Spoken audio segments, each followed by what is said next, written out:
Nerede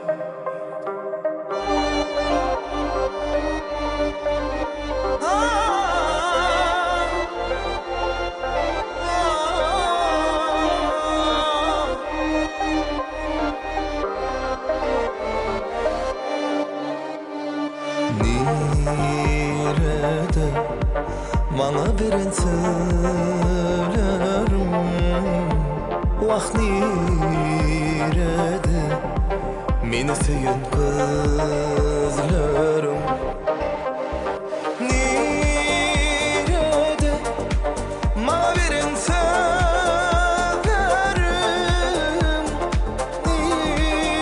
nerede meni söyleyen gözlerim.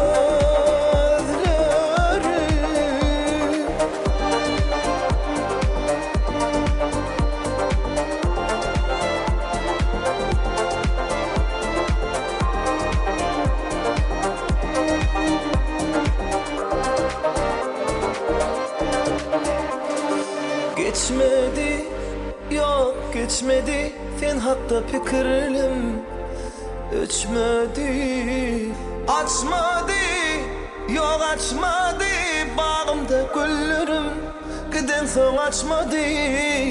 Geçmedi, yok geçmedi sen hatta fikirlim kellemde öçmedi, açmadı, yok açmadı bağımda güllerim giden son açmadı.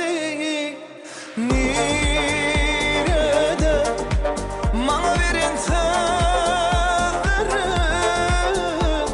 vah nerede beni söyleyen gözlerim, nerede bana veren sözlerim,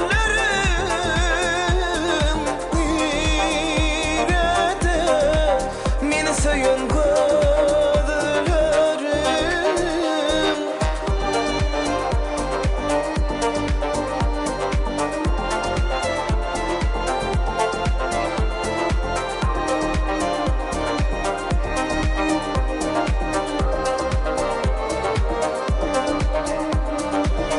Kıyın bana sensiz yaşamak, kıyın bana sensiz dem almak, çın bana yürekte küsüyle